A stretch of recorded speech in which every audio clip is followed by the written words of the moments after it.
ನಮಸ್ಕಾರ ಎಲ್ಲರಿಗೂ. ಇದು ನಿಮ್ಮ GBH63 ಅಪ್ಡೇಟ್ಸ್ ಯೂಟ್ಯೂಬ್ ಚಾನಲ್.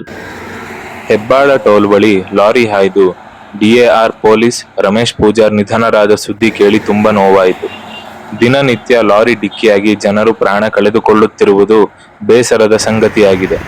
ಮೊನ್ನೆ ಮೋಟೆಬೆನ್ನೂರು ಬಳಿ ಒಂದೇ ಕುಟುಂಬದ 6 ಜನ ಕಾರಿನಲ್ಲಿದ್ದವರು ಲಾರಿ ಡಿಕ್ಕಿಯಾಗಿ ಮೃತರಾಗಿದ್ದಾರೆ.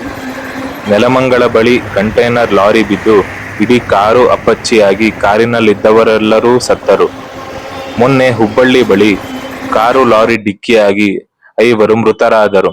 ಹೀಗೆ ನೋಡುತ್ತಾ ಹೋದರೆ ಲಾರಿಯವರಿಗೆ ಏನಾಗಿದೆ? ಅವರಿಗೆ ಸರಿಯಾಗಿ ತರಬೇತಿ ಇಲ್ಲವಾ?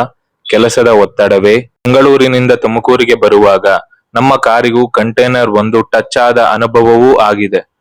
1 ತಿಂಗಳ ಹಿಂದೆ ಚಿತ್ರದುರ್ಗದ ಬಳಿ ನಮ್ಮ ಬ್ರದರ್ ಒಬ್ಬರು ಸ್ನೇಹಿತರೊಂದಿಗೆ ದೇವಿ ದೇವಸ್ಥಾನದಿಂದ ಬೆಂಗಳೂರಿಗೆ ಬರುವಾಗ ನಿಂತ ಲಾರಿಗೆ ಇನೋವಾ ಕಾರು ಡಿಕ್ಕಿಯಾಗಿ ಕಾರಿನಲ್ಲಿದ್ದ 6 ಜನ ಮೃತರಾಗಿದ್ದು ಇನ್ನೂ ಮರೆಯಲಾಗಿಲ್ಲ. ಇವೆಲ್ಲ ನೋಡಿದರೆ ಹೈವೇ ತುಂಬಾ ಲಾರಿಗಳೇ ಓಡಾಡುತ್ತಿದ್ದು ಮುಂದೆ ಹೋಗುವವರಿಗೂ ದಾರಿ ಬಿಡದೆ 3 ಮಾರ್ಗದಲ್ಲಿ ಲಾರಿಗಳೇ ಇರುತ್ತವೆ. ಹೆವಿ ಬಸ್, ಕಾರು ಹೀಗೆ 3 ಮಾರ್ಗಗಳಿದ್ದರೂ ಬಸ್ ಮತ್ತು ಕಾರಿನ ಮಾರ್ಗದಲ್ಲೂ ಲಾರಿಗಳೇ ಕಾಣಿಸುತ್ತಿವೆ. ಇವರಿಗೆ ಯಾವುದೇ ಕಾನೂನಿನ ಅರಿವು ಇಲ್ಲ, ಜೀವನದ ಬೆಲೆನೂ ಗೊತ್ತಿಲ್ಲ. ಇದನ್ನೆಲ್ಲ ನೋಡಿದರೆ ಈಗಿರುವ ಬಹುತೇಕ ಚತುಷ್ಪಥ ರಸ್ತೆಗಳಲ್ಲಿ 2 ಮಾರ್ಗಗಳನ್ನು ಲಾರಿಯವರಿಗೆ ಮೀಸಲಿರಿಸಿ ಉಳಿದ 4 ಮಾರ್ಗಗಳಲ್ಲಿ ಬಸ್ಸು ಮತ್ತು ಕಾರುಗಳು ಓಡಾಡುವಂತೆ ಮಾಡಿದರೆ ಇನ್ನು ಮುಂದಾದರೂ ಕೆಲವು ಜೀವಗಳು ಉಳಿಯಬಹುದು.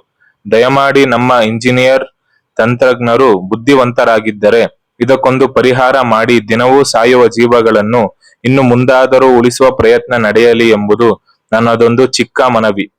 ವರದಿ GB ಹಾವೇರಿ. ನಮಸ್ಕಾರ. ಇದು ನಿಮ್ಮ GBH63 ಅಪ್ಡೇಟ್ಸ್ ಯೂಟ್ಯೂಬ್ ಚಾನಲ್. ದಯಮಾಡಿ ಮರೆಯದೆ ನಮ್ಮ ಚಾನಲ್ ಅನ್ನು ಲೈಕ್ ಮಾಡಿ, ಶೇರ್ ಮಾಡಿ, ಕಮೆಂಟ್ ಮಾಡಿ ಹಾಗೂ ಸಬ್ಸ್ಕ್ರೈಬ್ ಮಾಡಿ. ಧನ್ಯವಾದಗಳು.